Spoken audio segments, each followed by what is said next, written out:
Nous allons lire le livre d'Hébreux, chapitre 1. Et nous allons lire au verset 5 ce que la Bible nous dit. La Bible nous dit, auquel des anges, en effet, Dieu a-t-il jamais dit, tu es mon fils, c'est moi qui t'ai engendré aujourd'hui. Moi, je serai pour lui un père, et lui, il sera pour moi un fils. Et quand de nouveau il introduit le premier-né dans le monde, il dit que tous les anges de Dieu l'adorent. Il dit des anges, il fait des anges des vents, et de ses serviteurs des flammes de feu. Mais au Fils, il dit, ton trône, ô Dieu, est éternel, et le sceptre de ton règne est un sceptre d'équité. Tu aimes la justice, et tu as haï l'iniquité.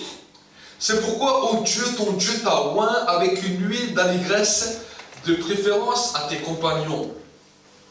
Et encore, toi Seigneur, tu as au commencement fondé la terre, et les cieux sont l'ouvrage de tes mains. Ils périront, mais toi tu demeures.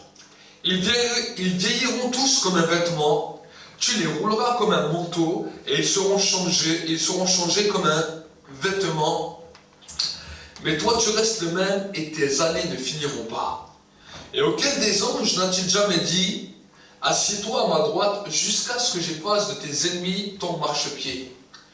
Ne sont-ils pas tous des esprits au service de Dieu, envoyés pour exercer un ministère en faveur de ceux qui doivent hériter le salut?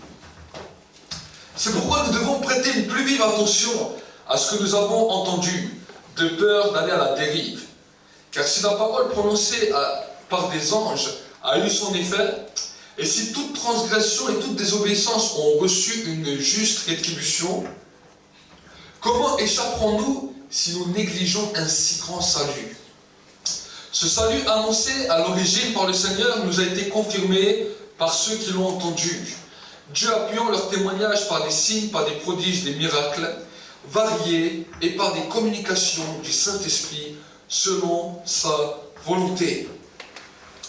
En effet, ce n'est pas à des anges que Dieu a soumis le monde à venir dont nous parlons. Mais quelqu'un a rendu quelque part ce témoignage. Qu'est-ce que l'homme pour que tu te souviennes de lui? Le Fils de l'homme pour que tu prennes soin de lui. Tu as fait pour un peu de temps inférieur aux anges et tu l'as couronné de gloire et d'honneur. Tu l'as établi sur les œuvres de tes mains et tu as mis toutes choses sous ses pieds. En lui soumettant ainsi toutes choses, Dieu n'a rien laissé qui reste insoumis. Cependant, nous ne voyons pas encore que toutes les choses lui sont soumises. Mais celui qui était fait pour un peu de temps inférieur aux anges, Jésus, dont nous le contemplons, couronné de gloire et d'honneur, à cause de la mort qu'il a soufferte, ainsi par la grâce de Dieu, il a goûté la mort pour tous.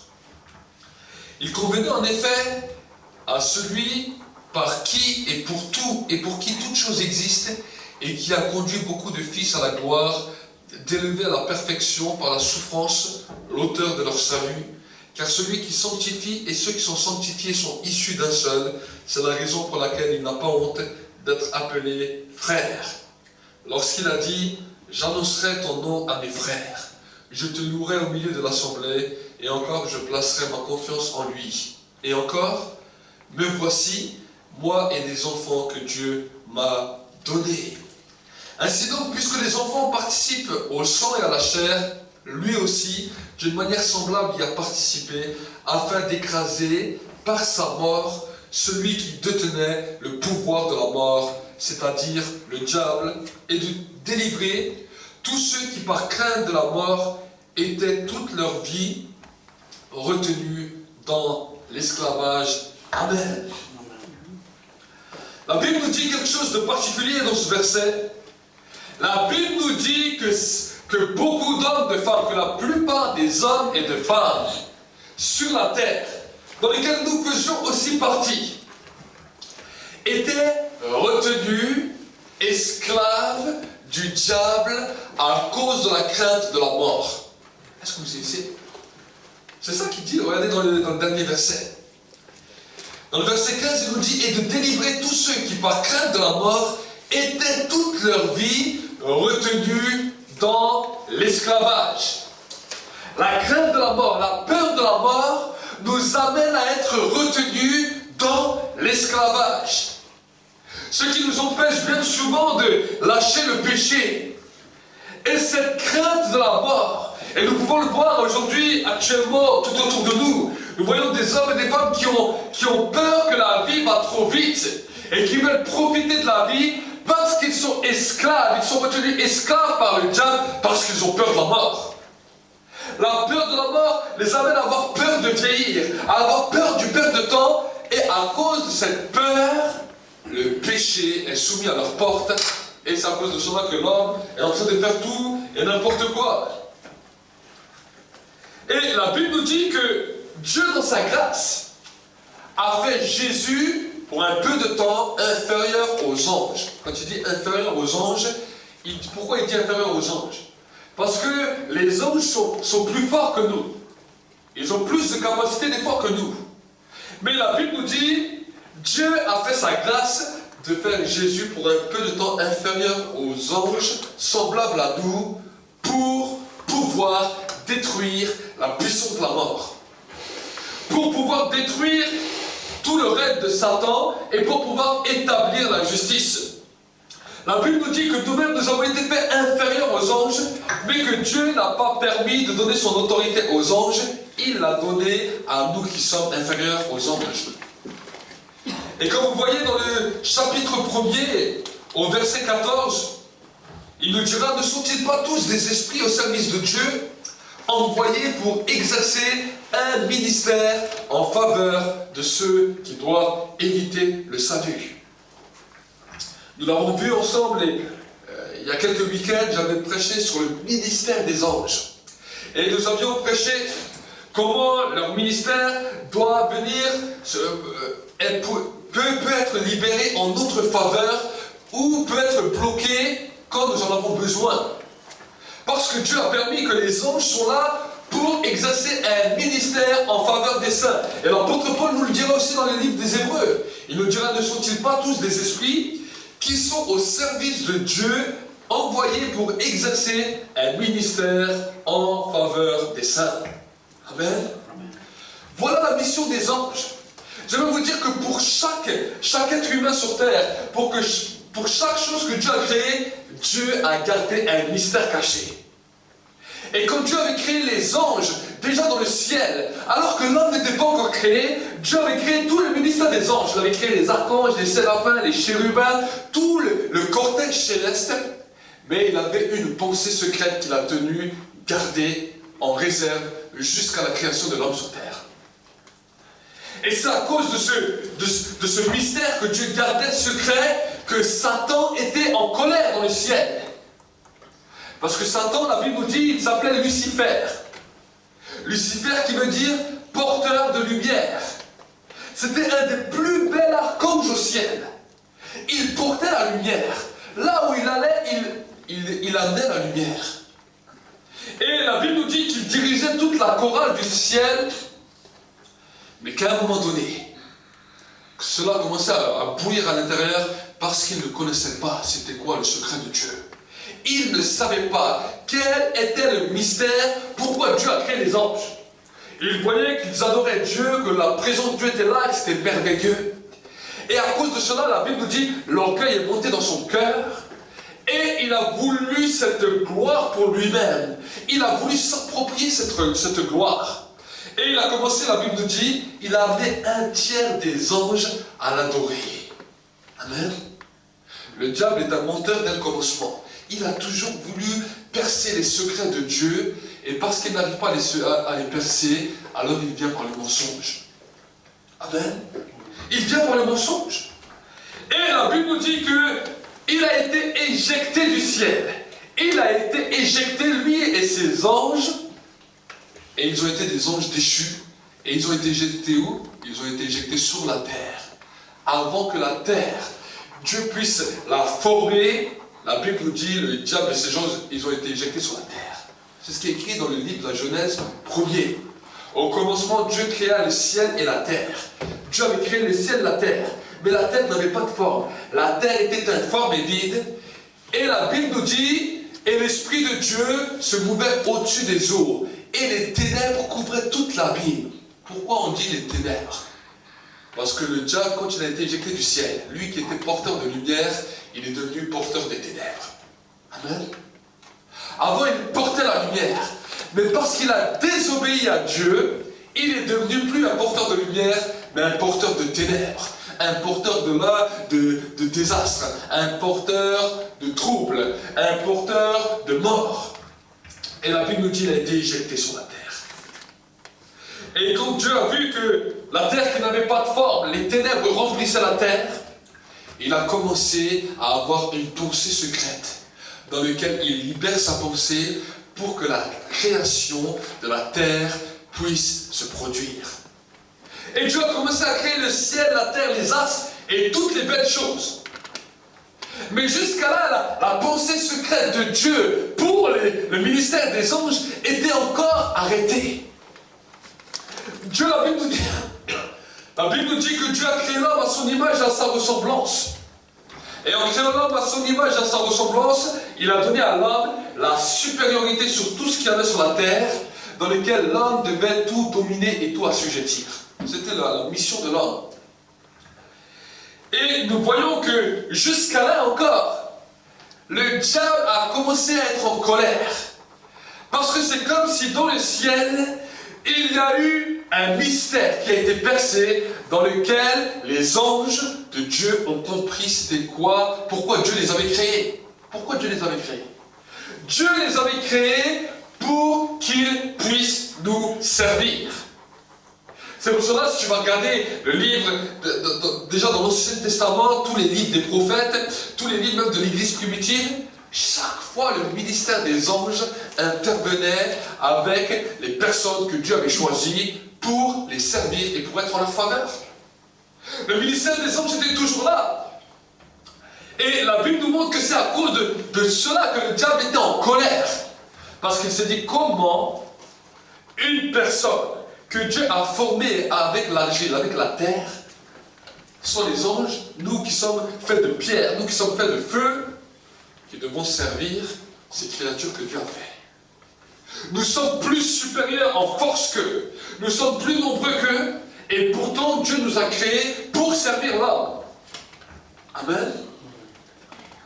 Et c'est à cause de cela que le diable a été enragé et qu'il voulait bouleverser les choses, qu'il voulait changer l'ordre des choses au point que c'est l'homme qui commence à le servir. Est-ce que vous savez? Cela ça ne lui a jamais correspondu dans sa tête. Il voulait absolument que l'homme puisse servir les anges. Mais Dieu a créé les anges pour servir les hommes. Amen. Dieu les a créés pour notre service. Et la Bible nous dit qu'en plus de cela, quand l'homme a péché dans le jardin d'Éden, Dieu voulait que la descendance de l'homme puisse écraser la tête du diable. Dieu a fait l'homme fort. Et quand il l'a fait parfait. Il l'a fait à son image et à sa ressemblance. Parce qu'il voulait que l'homme puisse écraser Satan déjà dans le jardin d'Éden. Mais nous connaissons tous l'histoire tragique dans laquelle Satan a eu par la ruse Adam et Ève et les a fait commettre le péché qui était interdit. Prendre le fruit défendu, le fruit de la connaissance du bien et du mal. Et la Bible nous montre que, regardez dans le premier verset de la Genèse, nous allons lire ensemble ce que la Bible nous dit.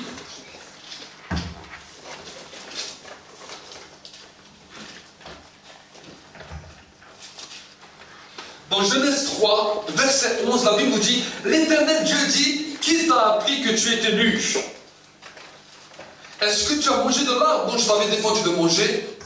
L'homme répondit « C'est la femme que tu as mise auprès de moi qui m'a donné de l'arbre et j'en ai mangé. » Alors l'Éternel Dieu dit à la femme « Pourquoi tu fais cela ?» La femme répondit « Le serpent m'a induit en erreur et j'en ai mangé. » L'Éternel dit au serpent « Puisque tu as fait cela, tu seras maudit entre le bétail et tous les animaux de la campagne.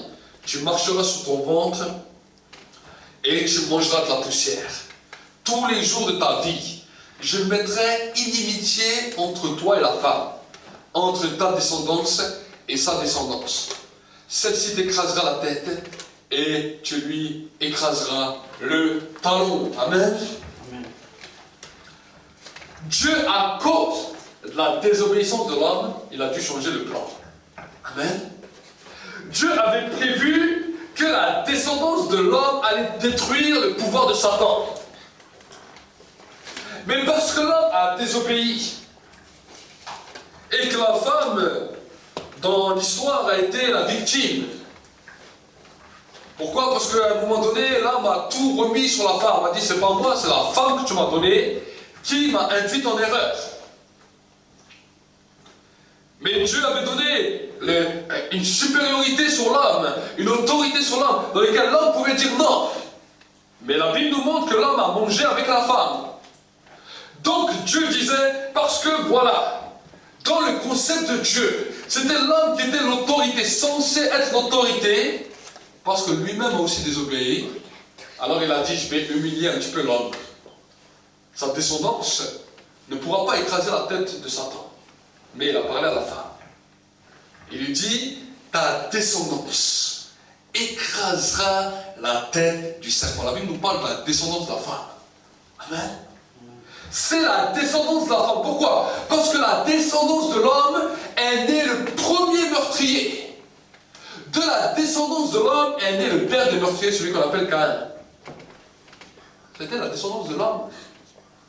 La descendance de l'homme a amené le premier meurtrier sur terre. Alors que Dieu, dans sa pensée secrète qu'il avait pour l'humanité, il voulait voir le premier bébé parfait de l'humanité. Ça, c'était la pensée secrète de Dieu. Quand Dieu a créé l'homme, il voulait voir le premier bébé parfait. Pourquoi? Parce que Adam et Ève, ils sont nés, ils avaient déjà 20 ans. Ils étaient déjà grands, ils étaient déjà adultes. Ils n'ont pas connu le cycle de l'enfance, avec le cycle de l'apprentissage. Ils sont nés, ils savaient déjà tout, ils étaient déjà grands adultes. Alors la pensée secrète de Dieu résidait dans le fait que voilà, je veux voir la descendance de l'homme, et c'est cette descendance qui maintenant va détruire le pouvoir de Satan. Ça, c'était la pensée secrète de Dieu. Et le diable l'avait compris. Alors il s'est dit, je vais faire avorter cette pensée. Je vais détruire cette pensée, parce que la descendance de l'homme ne pourra pas me vaincre. Et il a eu raison. La descendance de l'homme n'a pas pu vaincre Satan, au contraire. Le premier bébé qui est né fut devenu le père des meurtriers, Caïn. Donc le diable était content. Il a dit, voilà, maintenant la descendance de l'homme me sera soumise. Et je pourrais les rendre esclaves, esclaves de la peur de la mort, pour les empêcher de vivre correctement. Mais Dieu, dans sa grâce, avait un autre plan, avait une autre pensée secrète. Il a dit, peut-être tu as arrêté la descendance de l'homme, mais je mettrai inimitié entre ta descendance et la descendance de la femme, parce que celle-ci t'écrasera la tête. Amen. Et c'est pour cela que la Bible nous dit que quand on parle de Jésus, on l'appelle le Fils de Dieu et le Fils de l'homme. Pourquoi? Parce que Jésus a été le premier bébé parfait qui est né sur terre. Le premier bébé sans péché. Donc, aux yeux de Dieu, le premier fils, le premier bébé de l'homme qui était parfait, qui allait écraser la tête de Satan, c'était Jésus. C'est pour ça qu'on l'a appelé le Fils de l'homme et le Fils de Dieu. Il avait deux caractéristiques. Fils de Dieu, parce qu'il n'a pas été né comme toi et moi d'une relation charnelle, d'une relation même sexuelle, mais il a été né sous la puissance du Saint-Esprit. Il a été créé comme Adam, comme Ève, par le souffle de Dieu qui a fait de lui un être vivifiant. Amen. Adam et Ève ont été tirés du ventre de la terre, mais Jésus a été tiré du ventre de la femme. Amen. Il a été tiré du ventre de la femme, de Marie, la Vierge. Le souffle de vie a été insufflé dans lequel Jésus est né. Et nous pouvons voir, c'est pour cela que l'apôtre Paul, dans le livre de Hébreux, ce que nous avons lu avant, Nous allons reprendre le livre d'Hébreux, vous allez voir, comme ça vous comprenez. Dans le livre d'Hébreux, la Bible nous dit, regardez ce qu'il nous a dit. Dans le verset 1, Hébreux 1, chapitre 1, verset 5, auquel des anges, en effet, Dieu a-t-il jamais dit, tu es mon fils, c'est moi qui t'ai engendré aujourd'hui. Moi, je serai pour lui un père, et lui, il sera pour moi un fils. Et quand, de nouveau, il introduit le premier-né dans le monde, il dit que tous les anges de Dieu t'adorent. Pourtant, après Jésus, il y a eu beaucoup d'autres premiers-nés. Mais la Bible nous dit, quand il introduit le premier-né dans le monde, il dit aux anges que tous les anges t'adorent. Vous savez, quand Jésus est né, qu'est-ce qui s'est passé? Alors que les bergers ils étaient à Jérusalem en train de paître les troupeaux de moutons, la Bible nous dit que les anges du ciel sont descendus et qu'ils ont dit et paix sur la terre parmi les anges, parmi les hommes qu'il a créés. Et la Bible nous dit la multitude des anges a commencé à louer et adorer Dieu. Amen. Ils ont commencé à adorer le Messie qui était sur terre. Donc Dieu a dit, voici le premier-né qu'il a introduit dans le monde. Jusqu'avant, il y avait beaucoup. Mais ce n'était pas la descendance de la femme, c'était la descendance des hommes. Amen. Amen. Amen. Et je veux vous dire que nous-mêmes, nous faisons partie de la descendance de la femme à cause de Jésus-Christ. Amen. Amen. Nous faisons partie de ça. Pourquoi? Parce que la descendance de l'homme, la descendance de notre ancêtre, a été vouée en échec. Donc Dieu a voulu restaurer cela pour que quand même le diable puisse être détruit. Pour que le diable et ses œuvres puissent être détruits. Et ensuite il continuera, regardez encore ce qu'il nous dira dans le Hébreux chapitre 2, en verset 11, celui qui sanctifie et ceux qui sont sanctifiés sont issus d'un seul. C'est la raison pour laquelle il n'a pas honte de les appeler frères. Lorsqu'il dit « J'annoncerai ton nom à mes frères, et je te louerai au milieu de l'assemblée. Et encore, je placerai ma confiance en lui. Et encore, mais voici moi les enfants que Dieu m'a donnés. Ainsi donc, puisque les enfants participent au sang et à la chair, lui aussi, d'une manière semblable, y a participé, afin d'écraser par sa mort celui qui détenait le pouvoir de la mort, c'est-à-dire le diable. Amen. Dieu a donné une clé que par la mort de Jésus-Christ, la mort qui nous rendait fous, la mort qui nous mettait dans la peur, la mort qui nous mettait dans la crainte, soit détruite. Amen. Souvent peut-être tu as peut-être peur de la mort, tu as peut-être des peurs de la mort, de toutes ces choses-là. Alors j'aimerais te dire, commence à déclarer une mort qui est supérieure à la mort naturelle, la mort de Jésus-Christ. La Bible nous dit que la mort a été engloutie par la vie et que la mort a perdu sa victoire et son impact sur nos vies. Amen. Vous savez, la mort peut agir dans différentes sphères de nos vies. Elle peut agir dans notre santé, elle peut agir dans notre corps, elle peut agir dans notre esprit, elle peut agir dans notre âme, elle peut agir dans différentes sphères de nos vies. Le seul endroit où elle ne peut plus agir, c'est quand nous avons accepté le Saint-Esprit de Dieu dans nos vies et que le Saint-Esprit de Dieu est toujours vivant et brûlant dans nos vies. Donc notre esprit est immunisé à cause du Saint-Esprit, à cause de la grâce de Dieu. Mais des fois, nos corps, notre âme, peut être touché par toutes sortes de choses, par la mort. Par la mort, une incapacité dans certaines de nos émotions, dans certains de nos raisonnements, dans certaines de nos pensées. Et c'est cela dans lequel nous devons grandir pour que la vie de Dieu puisse engloutir la puissance de la mort dans nos vies. Amen. Amen. La mort agit de différentes sortes de choses. Elle peut agir sur un membre d'un corps. Mais j'aimerais vous dire que la vie est plus puissante que la mort. Amen. Amen. Vous savez, cette semaine encore, j'ai expérimenté avec un frère, un témoignage puissant. Le frère m'a téléphoné, il avait un problème au niveau de son doigt de pied. Et son doigt de pied était devenu carrément bleu-noir. Et il n'y avait même plus de circulation au niveau de son pied pendant plus de 15 jours. Et le docteur l'avait vu et le docteur était un petit peu choqué parce qu'il a dit voilà, il n'y a plus de circulation dans le doigt de pied, il faut que tu viennes demain, que je vais peut-être ouvrir la veine pour essayer de la déboucher pour voir ce qui bouge ton pied. Et je lui dis si tu veux, je vais prier avec toi avant que tu ailles voir le docteur. Et il me dit d'accord, là j'ai prié avec lui. J'ai détruit aussi le pouvoir de la mort. Et je déclarais que le sang maintenant puisse bien marcher même dans ce pied, dans ce doigt de pied, et que maintenant la vie puisse passer. Et le lendemain, il m'a téléphoné le soir. Et le frère était vraiment heureux, il me dit vraiment, il y a un miracle.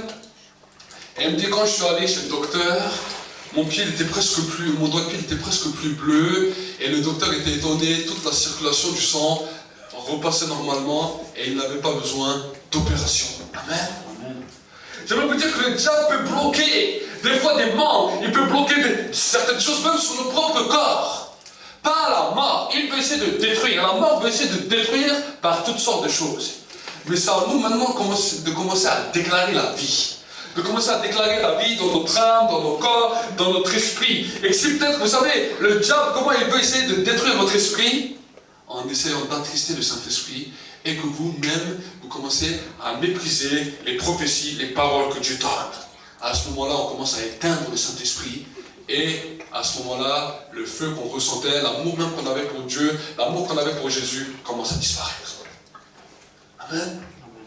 Donc c'est pour cela qu'il est important de ranimer, de nous encourager. Vous savez comment le diable peut agir? On peut être dans la présence de Dieu, entendre la parole de Dieu. Cette parole nous booste, cette parole nous saisit, cette parole vraiment transforme quelque chose dans nos cœurs. Mais quand on sort, le diable commence à venir avec le doute. Tu sors de l'église, le diable commence à douter, à te faire douter. Mais est-ce que cette parole est vraiment vraie? Est-ce que tu crois vraiment que ça marche comme ça? Tu commences à avoir un raisonnement. Et si tu ne comprends pas qu'à ce moment-là, le diable vient pour essayer de te déstabiliser, il arrache la parole de Dieu et il met sa semence pour t'amener là où lui, il veut t'amener. Ça, c'est le problème. Quand nous venons dans la maison de Dieu, la parole vient saisir, vient bouleverser, vient secouer nos pensées, vient secouer nos raisonnements. Mais quand nous sortons, j'aimerais vous dire que le diable va essayer de venir voler cette parole. Jésus lui-même l'a dit. Quand il a parlé du semeur, qui est parti pour semer sur le champ. À un moment, il a semé dans un endroit, dans un chemin, et les oiseaux du ciel sont venus. Ils ont commencé à enlever les grains qui ont été semés, à manger cela, pour que cette parole ne puisse jamais produire du fruit. Amen. Amen. C'est cela. Quand nous venons à l'église, quand nous venons dans la maison de Dieu, c'est pour que la parole de Dieu puisse produire du fruit. Amen. Amen. On ne parle pas de temps dans lequel nous passons seuls à la maison. Le temps que nous passons seuls à la maison, c'est pour nous préparer à recevoir la parole de Dieu. C'est ça. Quand nous faisons notre culte avec Dieu, quand nous grandissons avec Dieu, ce culte, il est simplement là pour nous préparer, pour que nos cœurs soient préparés à recevoir la parole de Dieu. Amen. C'est là où nous enlevons peut-être les mauvaises herbes, les péchés, toutes les choses que nous voyons, pour que nous puissions être prêts. Quand Dieu va commencer à parler, quand Dieu va libérer sa parole, à recevoir cette parole, et que cette parole produise du fruit. C'est pour cela que dans l'église, il y a un temps où nous prêchons la parole, où la parole de Dieu est prêchée, la parole de Dieu est déclarée, pour que cette parole puisse produire du fruit. Mais quand cette parole est prêchée, quand cette parole est déclarée, libérée, c'est à nous de comprendre ce qui se passe après dans le monde spirituel.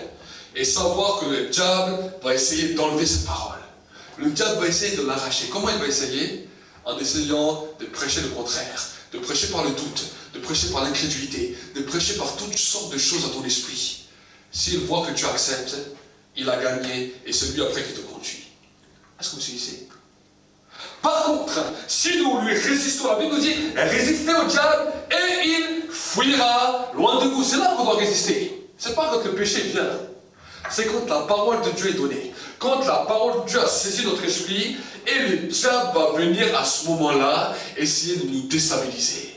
C'est là qu'il va essayer de te faire croire le contraire, de rendre ton cœur incrédule, de rendre ton cœur fermé, de rendre ton cœur froid. À ce moment-là, si tu lui résistes, là il fuit loin de toi, et c'est là où le Saint-Esprit peut continuer à te conduire. Amen. Mais si à ce moment-là tu acceptes cette incrédulité, tu acceptes de ne plus croire à la parole, tu acceptes de croire à tes propres raisonnements et à fermer ton cœur à la parole, à ce moment-là, tu attristes le Saint-Esprit. Mais ce n'est plus après le Saint-Esprit qui te conduit. Mais c'est Satan qui t'amène là où lui veut. Amen. C'est pour cela que Jésus a dit, seuls ceux et celles qui sont conduits par le Saint-Esprit sont fils et filles de Dieu. Et vous savez, le désespoir, le découragement, toutes les choses que le diable a prévues, ça peut venir vite. On peut être dans l'église rempli de joie, tu sors, il essaie de te décourager, il essaie de te désespérer, il essaie de t'amener sur son chemin à lui. Amen. La Bible nous dit que le chemin de Dieu, c'est là où il y a la paix, là où il y a la joie, là où quelque chose émane de ton cœur, où tu te sens bien, où tu te sens dans la liberté totale. Mais dès que l'ennemi vient, il va mettre le découragement, le désespoir, et il va venir essayer de t'accabler par toutes sortes de choses.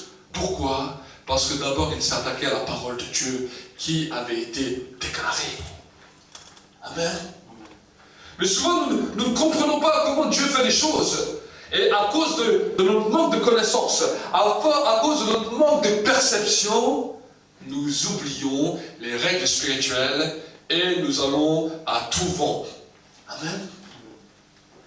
Et Dieu dans sa grâce, pour pouvoir nous aider, pour pouvoir nous aider à marcher sur ce chemin, a mis autour de nous des êtres qu'on appelle des anges qui travaillent à notre service. Amen. Alors que peut-être des fois nous n'avions plus de foi, nous étions découragés, le Seigneur a libéré des ministères des anges pour que notre foi aussi puisse être fortifiée. Amen. Amen. Pour que notre foi soit fortifiée. Là où des fois nous ne pouvons plus par nous-mêmes faire des choses. C'est à nous de dire, Seigneur, nous libérons maintenant le ministère des anges pour que la parole que tu as dite puisse être accomplie. Amen. C'est pour ça que Jésus a dit, si vous avez une foi comme un grain de sénévé, si tu dis à cette montagne, déplace-toi et jette-toi dans la mer, celle-là t'obéira. Pourquoi? Parce qu'il sait que des fois, la parole de Dieu est là. Les directions que Dieu a données sont là. Nous saisissons les directions que Dieu a données. Mais le diable, des fois, le combat est tellement grand dans les pensées que nous doutons de ces paroles. Et des fois, on a juste encore un petit espoir par rapport à ce que Dieu a dit. Mais alors, c'est que quand le petit espoir est là, on dit, Seigneur, je crois encore à ta parole, mais je libère le ministère des anges en faveur de la parole que tu as dit, pour que cela puisse s'accomplir dans ma vie. Amen. Ne soyons pas des hommes et des femmes qui avortons la parole de Dieu par nos raisonnements, par notre incrédulité. Mais soyons des hommes et des femmes qui croyons ce que Dieu dit et qui voyons leur accomplissement dans nos vies, jour après jour. Dieu parle, la Bible nous dit, tantôt d'une manière, tantôt d'une autre. Et il donne des directions. La vie du croyant, c'est ça. Nous commençons à avancer avec Dieu. Nous acceptons Jésus dans notre cœur. Mais ensuite, ce n'est pas simplement le fait que c'est nous qu'on décide ce qu'il va faire. C'est lui qui donne des directions et c'est à nous d'obéir à ces directions. C'est à nous de comprendre ces directions, de saisir ces directions. Et quand il nous donne les directions, de continuer comme lui nous montre. Amen. Et je veux vous dire que la direction et les plans de Dieu ne sont pas forcément les plans que nous avons dans nos pensées. Ne sont pas les plans que nous avons dans nos cœurs. Ne sont pas les directions que nous avons dans nos cœurs. Mais quand Dieu donne cette direction, il nous demande simplement d'obéir. Amen. De croire et d'obéir pour que nous puissions voir sa gloire. Et plus que nous allons grandir, Vous savez, tant que nous n'accomplissons pas ce qu'il nous dit, Dieu reste en silence. Dieu peut rester en silence.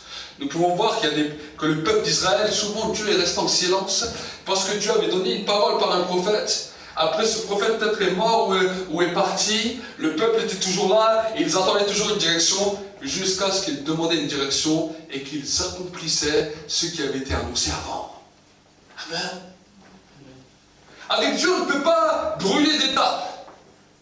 On ne peut pas dire, voilà Seigneur, ça ne me plaît pas, je ferai une autre chose que tu me demandes, mais ça je ne fais pas. Non, si nous ne faisons pas ce que Dieu nous demande de faire, à un moment dans nos vies, nous allons être arrêtés et Dieu va attendre. Dieu avait parlé aux enfants d'Israël, il leur a dit, vous allez maintenant rentrer dans le pays promis, après 3 ans de désert. Il a dit, vous allez aller dans le pays promis, prendre votre pays en héritage. La Bible nous dit, les enfants d'Israël ont refusé. Ont refusé. Et quand Dieu a dit, ok, parce que vous avez refusé, vous allez marcher 40 ans dans le désert, de plus. La Bible nous dit, les enfants d'Israël se sont dit, ah mais non, mais là, la parole c'est bon, l'autre parole elle était mieux. On va quand même aller combattre. Moïse leur a dit, n'y allez pas, vous allez perdre. Ils sont allés quand même combattre. Et ils ont perdu, ils sont revenus avec une grande perte. Beaucoup d'hommes, de femmes, beaucoup d'hommes sont morts au combat. Et Moïse a dit, je vous ai prévenu. Maintenant, parce que vous avez refusé, Dieu a donné sa direction. Mais la punition, c'est que vous devez tourner 40 ans dans le désert. 40 ans, ils ont marché dans le désert. Pour faire quoi au final? Pour qu'au final, ils reviennent à ce que Dieu avait dit, entrer dans le pays promis.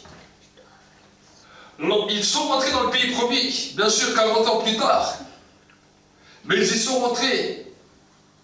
Et pendant ces 40 ans qu'ils étaient au désert, Dieu a voulu continuer à apprendre au peuple à l'adorer pour qu'il soit prêt.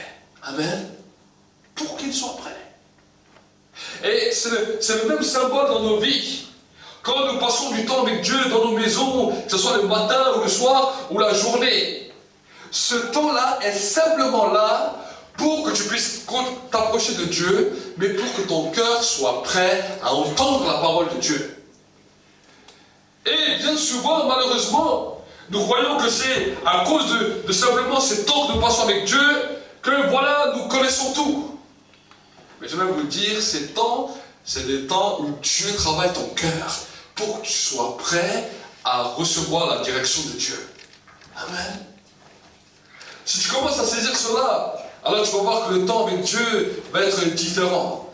Parce que tu vas laisser Dieu travailler ton cœur pour être prêt à recevoir la parole de Dieu. Certaines paroles que Dieu donne, des fois ne nous plairont pas. Certaines directions que Dieu donne, des fois vont aller à l'encontre de nos pensées. Des fois pourra même peut-être nous décourager ou nous désespérer. Mais si nous avons passé du temps avec Dieu et nous avons dit, Seigneur, que mon cœur soit prêt à accepter ce que tu veux, alors nous allons apprendre à accepter la volonté de Dieu, peu importe quelle qu'elle soit.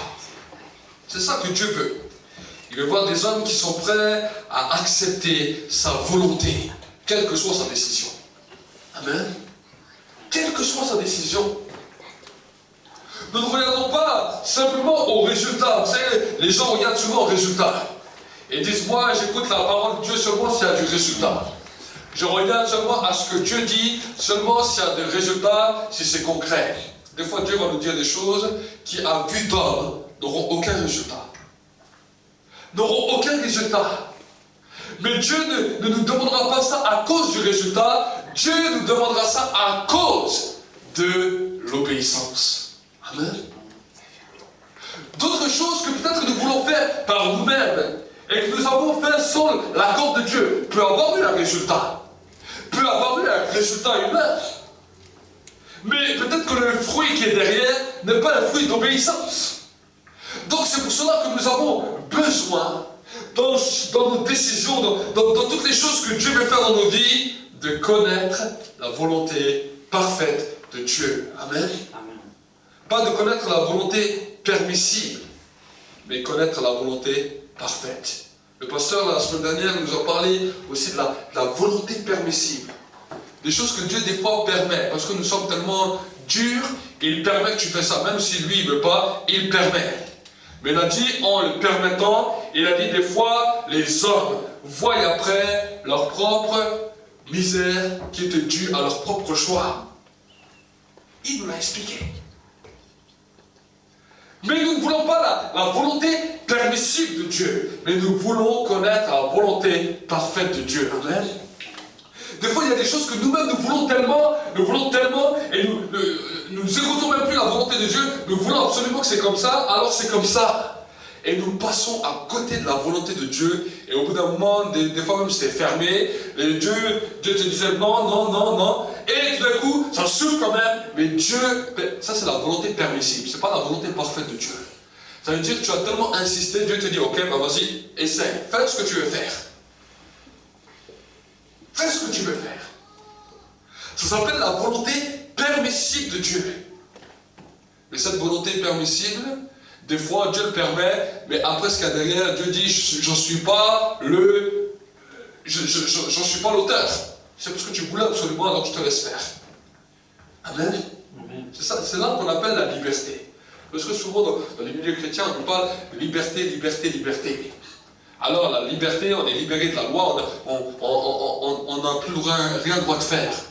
C'est pas ça que la liberté. La liberté, c'est voilà, Dieu te révèle une partie de sa volonté, une direction de sa volonté, et il te laisse le choix de le faire ou de ne pas le faire. Comme il a dit aux enfants d'Israël, choisis la vie et tu auras la bénédiction, choisis la mort et tu auras la malédiction. Voilà la liberté où elle se situe. Dans ce niveau-là, la liberté se situe par rapport à la volonté de Dieu. Il te laisse faire. Amen. Mais j'ai très bien vu dans ma propre vie que si nous n'obéissons pas à Dieu, chaque fois que nous désobéissons à Dieu, c'est terrible. C'est terrible. Amen. Et chaque fois que Dieu veut nous ramener dans le chemin de l'obéissance à sa volonté, alors, là, nous commençons à voir qu'il y a un bien-être dans notre cœur, un bien-être dans notre vie, et que le Saint-Esprit peut grandir. Amen. Il y a tous des moments où nous avons ressenti le Saint-Esprit dans nos vies. Le Saint-Esprit dans nos vies, c'est très bien, mais le Saint-Esprit veut grandir dans nos vies. Amen. Veut toucher des sphères qui n'ont pas encore été touchées. Des sphères qui peut-être étaient, le diable tenait encore.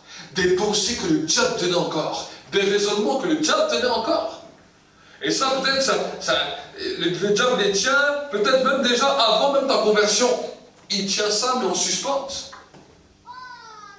Parce qu'il sait que dans ta marche avec Dieu, quand le Saint-Esprit grandit dans ta vie, ces choses, ces puissants de ténèbres qui veulent rester là seront détruits. Amen. Ce sera détruit. Mais ça, tu peux que l'expérimenter si tu commences à marcher avec Dieu, à lui obéir. Alors la manifestation de la présence de Dieu dans ta vie va continuer à grandir. Amen. Vous savez, on peut voir, aujourd'hui, il y a dans toutes sortes de religions, ils croient qu'ils s'enferment dans un monastère ou dans un temple, ils restent des heures, ils se flagellent, ils font toutes sortes de choses, et pourtant il n'y a aucune manifestation de la présence de Dieu. Ils font toutes sortes de choses.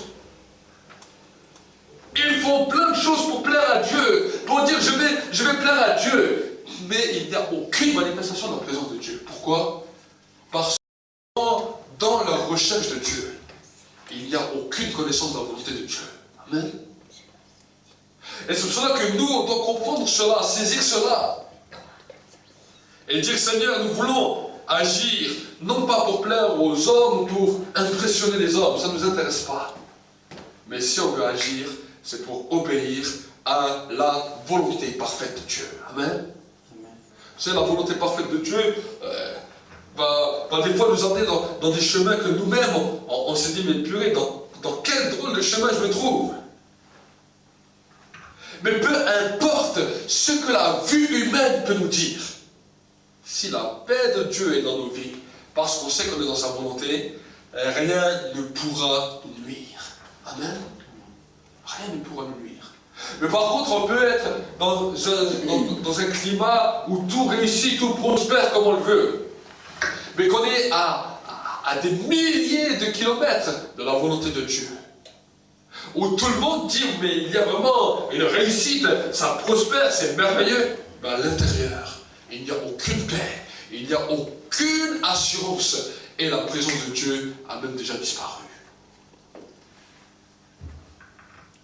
Donc cela doit nous réveiller.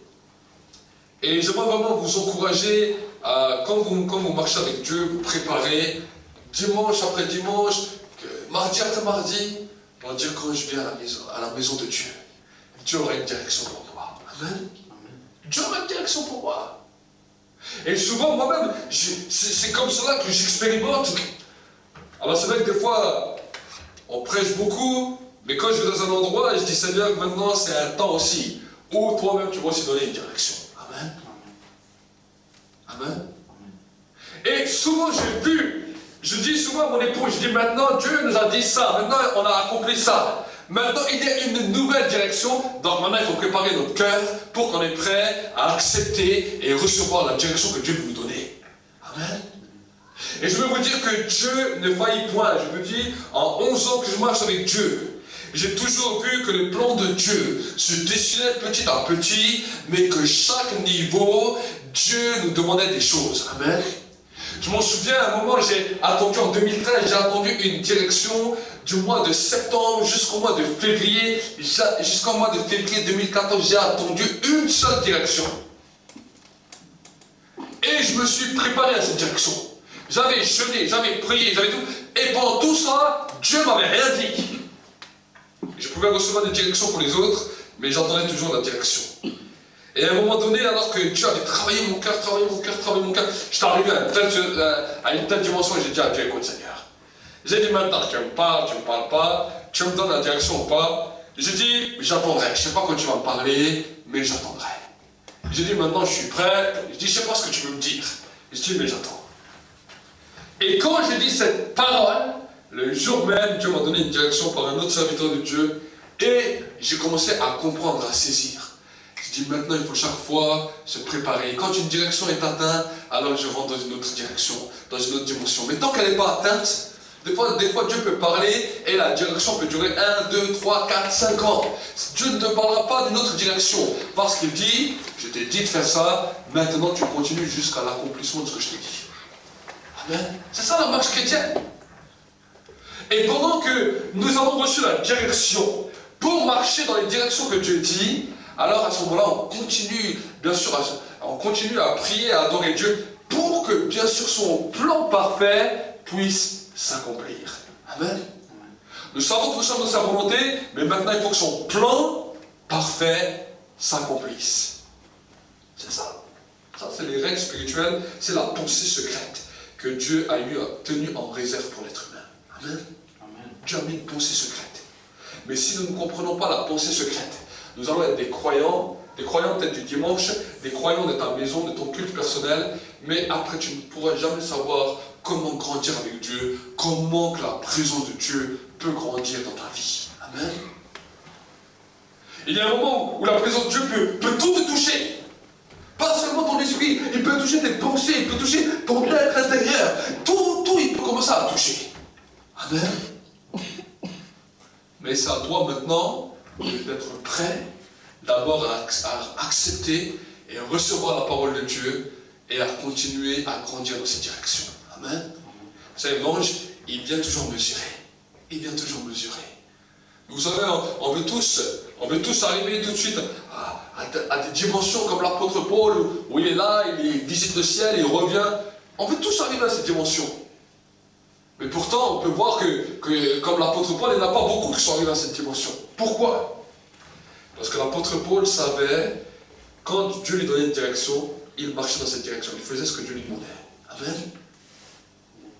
Et plus que nous commençons à comprendre ça, alors Dieu permettra que nous allons plus loin avec lui. Tant que nous ne comprenons pas l'obéissance, on restera toujours au premier stade et on tournera en rond comme les enfants d'Israël. Amen. Mais quand on commence à comprendre l'obéissance, à saisir l'obéissance, vous savez, l'obéissance, peut-être que des fois nous ne sommes pas parfaits. Dieu n'attend pas que tu sois parfait pour obéir. Des fois, nous avons nos imperfections, nous avons nos raisonnements, nous avons notre mauvais caractère, notre mauvaise pensée, nous avons plein de choses. Mais c'est pas que ça, tout ça doit devenir parfait pour pouvoir obéir. Dieu donne une direction. Si tu obéis à cette direction, alors Dieu commence petit à petit le changement et la profondeur de sa présence. Amen. Il commence à changer, il commence à bouleverser. Et des fois, on va peut-être faire même des erreurs. Pourquoi? Parce que Dieu va montrer que voilà, l'homme n'est pas parfait. Nous faisons des erreurs. Pourquoi? Parce que Dieu veut rappeler à l'homme, tu n'es pas parfait. Amen. Donc des fois, il nous arrive de faire des erreurs. Et souvent. Mais dans ces erreurs, Dieu montre à l'homme, tu n'es pas parfait. Si tu avances avec moi, ce n'est pas parce que tu es parfait. C'est parce que tu sais obéir. Amen. Dieu a parlé à Abraham. Et la Bible nous dit, Abraham crut à ce que Dieu lui dit. Abraham a obéi à ce que Dieu a dit. Et à cause de cela, ça lui fut compté comme justice. Alors qu'il était le plus grand des pécheurs, qu'il était destiné à être coupable, à être même mis en enfer avec les autres idolâtres, Dieu a décidé de lui faire justice et de le déclarer juste à cause de son obéissance. Amen. Oui, bien sûr, nous sommes pécheurs, toi, moi, nous sommes pécheurs. Nous faisons tous des erreurs, tous des péchés. Mais quand nous obéissons à Dieu, Dieu nous gracie et Dieu nous justifie à cause de l'obéissance. Amen. On va essayer du mettre de nous-mêmes pour être un peu meilleurs. Mais par nous-mêmes, on n'arrive pas à être meilleurs. Parce que nos pensées déjà nous ramènent derrière. Nos raisonnements nous ramènent derrière. Mais quand on obéit à Dieu, Dieu lui-même nous justifie. Amen. Dieu a justifié Abraham, Dieu a justifié tous les hommes de la foi. Lisez à la maison le livre de Hébreux 11. Et vous allez voir que même Abel a cru tellement fort que son sacrifice a eu plus de valeur que celui de Caïn. Amen. Il a cru, il a dit, Seigneur, je t'apporte une offrande qui dépasse toutes les offrandes. Et à cause de sa foi, la Bible nous dit son offrande a eu plus d'importance que celle de Caïn. Amen. Et des fois, nous pouvons être aussi comme ça. On apporte à Dieu le sacrifice. Ah, Seigneur, tu vois, c'est pas une bonne offrande, un bon sacrifice. Tu vois, je suis encore tellement mauvais, je suis encore... Ça, c'est Caïn. Caïn, il pensait comme ça. Mais Abel, c'était une autre tempérance. Il est venu devant Dieu, il a dit, je t'apporte la plus belle offrande, la plus belle sacrifice. Même si je suis pécheur, même si je ne suis pas le meilleur, je t'apporte le meilleur de ce que j'ai. Amen. Ça, c'est une mentalité qu'on va changer. Seigneur, je ne suis pas le meilleur, mais par contre, t'obéir, c'est ce que je veux faire.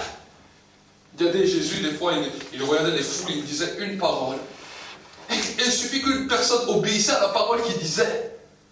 Il n'était pas meilleur que toi et moi. Zachée n'était pas meilleur que toi et moi. Toutes ces personnes n'étaient pas meilleures que toi et moi. Mais une parole, dès qu'ils obéissaient, la Bible nous dit que le Seigneur était ravi. Et il dit aujourd'hui, le salut est entré dans cette maison. Amen. Une parole. Une obéissance. Et Dieu agira toujours comme ça. Dans ta vie, il agira toujours comme ça. S'il y a des choses que tu as accomplies, maintenant, dis voilà Seigneur, il y a ça que j'ai accompli. Tu m'as dit ça j'ai accompli. Maintenant, je vais continuer à me préparer. Pour que maintenant, quand je vais dans ta maison, tu vas me parler. Amen. Tu vas me révéler. Tu vas me révéler. Et je veux vous dire que Dieu le révèle tout le temps et souvent dans l'Église. Amen. Dieu a choisi ce moyen pour révéler ses plans. L'apôtre Paul lui-même a reçu même cette direction dans l'Église. Chaque homme, chaque serviteur de Dieu reçoit cette direction dans l'Église. Amen. Nous recevons notre direction dans la maison de Dieu. Et quand nous commençons à comprendre cela, à recevoir les directions, alors on dit Seigneur, maintenant je fonce dans cette direction. Et je ne regarde aucune autre direction, je fais que ce que tu me demandes de faire. Amen. Vous savez, souvent, on m'a parlé, on m'a dit, oui, voilà, Dieu m'a dit de faire... Des gens m'ont dit, oui, Dieu me demande de faire ça, Dieu me demande de faire ça, Dieu me demande de faire ça, est-ce que tu ne peux pas faire avec moi et tout? Je vais écouter, moi, je fais ce que Dieu me demande à moi. Amen. Si Dieu t'a demandé à toi, Amen, mais Seigneur, alors fonce. Mais ce que Dieu me demande à moi, c'est ce que je veux faire. Amen. Je ne peux pas faire ce que Dieu demande aux autres. Je fais déjà ce que Dieu me demande à moi. Et si je fais ce que Dieu me demande à moi, ça me suffit amplement. Amen. Si tu fais ce que Dieu te demande à toi, ça te suffira amplement et ça sera là que tu seras heureux. Amen. Oui, parce que quand on voit des fois, Dieu dit à lui de faire ça, à l'autre de faire ça, et on les voit travailler, on dit, ah, mais c'est merveilleux, moi aussi je vais faire comme lui. Moi aussi je vais faire ça comme lui. Mais ça c'est parce que nos pensées nous disent ça. Mais si Dieu ne nous dit pas de faire comme lui, ne fais pas comme lui. Amen. Mais si Dieu te demande de faire quelque chose, alors fais-le. Et sois fidèle dans ce qu'il te dit, jusqu'à ce que lui-même te donne une nouvelle direction. Amen. Jusqu'à ce que lui-même te donne une nouvelle direction. Et tant qu'il ne te dit pas d'arrêter, ben tu continues. Amen. Et s'il te dit de continuer jusqu'à son retour, ben tu continues jusqu'à son retour. Mais si il te donne une autre direction, alors maintenant, il te dit, voilà, maintenant, c'est une nouvelle étape. C'est une nouvelle dimension. C'est quelque chose de nouveau dans lequel je t'amène. Donc maintenant, je t'attends dans ce niveau. Amen. Donc nous allons prier ensemble.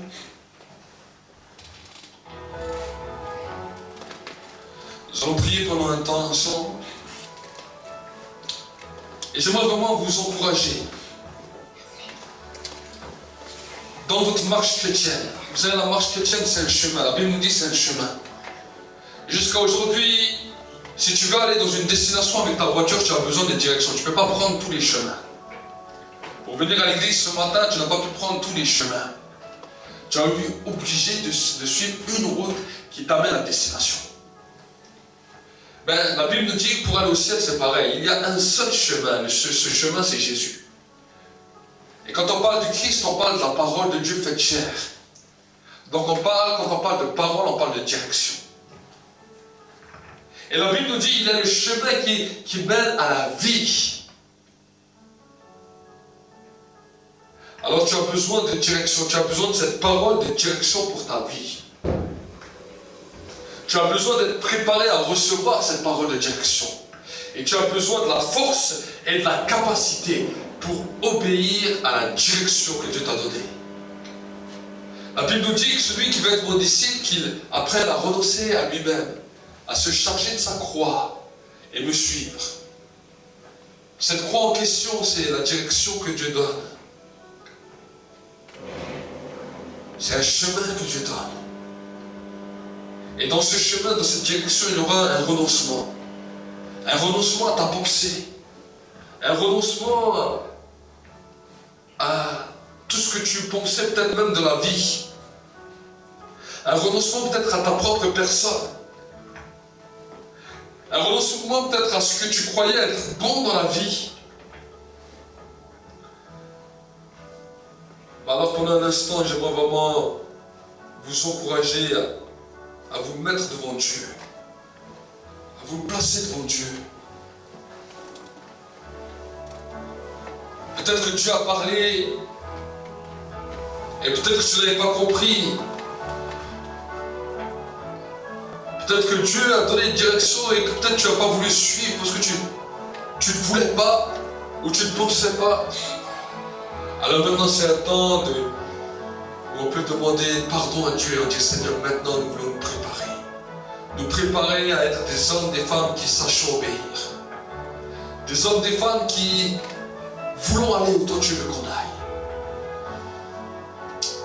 Seigneur, mon Dieu, mon roi, nous voulons venir dans ta présence, Seigneur, mon Dieu, mon roi, avec l'église ici présente, avec ceux aussi qui regardent par internet, les internautes.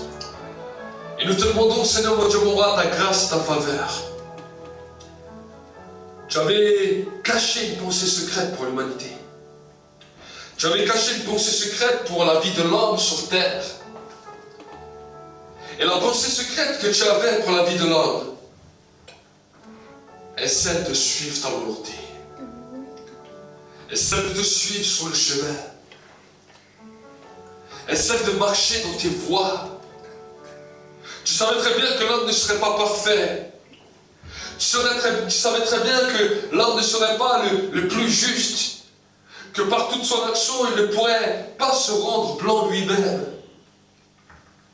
Mais tu as décidé, en prenant Abraham comme exemple, en prenant Moïse, en prenant tant d'hommes, tu as choisi de justifier les hommes par l'obéissance. Par l'obéissance. Seigneur, tu as dit à Saül par la bouche de Samuel que l'obéissance vaut mieux que tous les sacrifices. On peut se sacrifier, on peut faire toutes sortes de choses, jeûner, prier, faire toutes sortes de choses, mais si nous ne t'obéissons pas, cela ne sert à rien. Alors Seigneur, aujourd'hui, nous ne voulons pas seulement faire le sacrifice, mais nous voulons d'abord t'obéir et ensuite faire les sacrifices.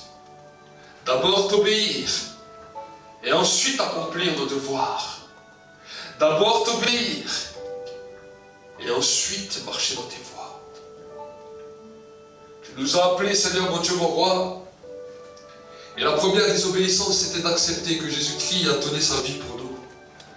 C'était la première désobéissance que tu nous as demandé. Mais aujourd'hui, tu nous demandes encore d'autres choses pour devenir vraiment des disciples. Seigneur, je te demande que cette parole puisse demeurer en nous. Tu puisses, Seigneur, mon Dieu, mon roi, communiquer la compréhension et le savoir, la sagesse de cette intelligence à ceux qui entendent ce message. Moi, j'expliquais avec mes simples mots, Seigneur. Mais toi, tu as la capacité de leur faire comprendre la profondeur de ta parole, la hauteur de ta parole et la direction de ta parole. Seigneur, que ta paix, ta bénédiction, ta grâce